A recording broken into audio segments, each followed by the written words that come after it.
Approximately 75% of Kenya's population is comprised of youth, and with the COVID-19 pandemic affecting the education sector, many are left in agony. Tonight, in an exclusive interview with Switch TV's Kesilale, KUSO President, who is also Youth Advocacy President Anthony Manyara, speaks on some of the big challenges facing the youths in Kenya. Introduce yourself, and as the Youth Advocacy President, you can tell us how you think COVID-19 has affected youth basically. Okay, first of all, thank you so much for inviting me today. My name is Anthony Manyara. I'm the Chairman, Kenya University Students Organization, and also the President of Youth Advocacy Africa. Well, when you talk about COVID-19, of course, it has affected our way of living. As you can see, our institutions are closed. You have seen also mode of operations of many things are not normal. Our country has curfew. So you can say that COVID-19 has affected the economic path of this country, not only this country, also in Africa and across the world. Well, personally, I am so much inclined to talk about matters education because the path, or rather the sector that I represent here, or rather people that I represent are young people, university students. Education has been affected in a very great way by COVID-19. As you can see in various countries, there are those who have tried to have reopening of schools, but they have not been successful because of course, spread of COVID-19. Well, as you can see, the numbers are increasing. The way we are being told by Mutai Kagwe, who is a CS of health, the numbers are increasing exponentially, and we expect maybe if matters are curbed. We have seen in Russia, of course, vaccine imetokea, but we cannot be so sure. But we are praying against hope that maybe things in the near future will get better. Yeah. Okay, speaking of the effects of COVID-19 in education matters, we've seen so many institutions turning to online learning, and public universities, of course, it's a challenge for them. Maybe if you can elaborate how are public universities coping with this whole thing of online learning? First of all, I'm a very great supporter of e-learning because when you talk about myself as Manyara, I've done a course of online. I've done an online course, UNITAR, funded by AGFAD. Well, it's very simple. Online learning is very simple. The only challenge is when we are doing exams. Exams sometimes they are not very.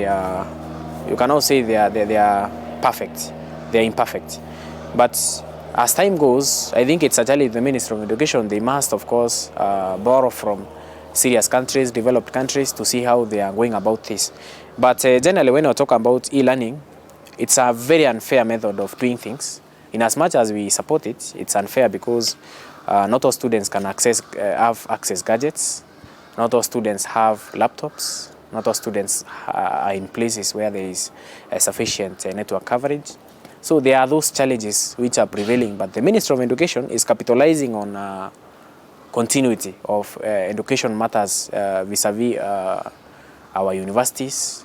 Well, as you have seen, I've been a chairman University of Nairobi in 2018, 2019, and there are very many students who cannot raise even school fees. But when you tell them that they're supposed to attend online classes, and then again you tell them they're supposed to pay school fees, and then again you hear that the Council of Vice Chancellors in the entire country, they want to hike fees, then it becomes a very inhuman kind of endeavor. Now, we are going to fight that with a lot of force. We are going to say no to increment of school fees. We are going to reject those kind of moves by all means possible. Of course, first years, if you see the Vice Chancellor of the University of Nairobi, Professor Kiama, has instructed the university to have admissions the normal way, which I object.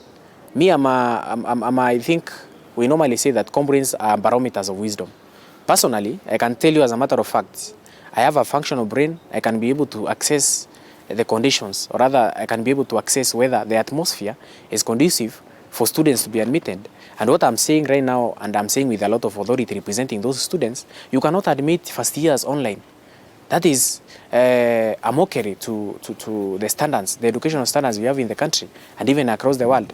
Which other university in Africa, which other university in the entire world has done admissions online. And then again, of course, we don't object the fact that students should be admitted, yes, but it should be a physical experience. Let it even be done in phases, but an interactive experience. Thirdly, I would like also to address the issue of reopening. Sisi kama KUSO tumesema ya kwamba we even are the ones who wrote the letter to the president, His Excellency Uhuru Kenyatta. We wrote the letter. We even did a press conference. We advised Professor Magoha, who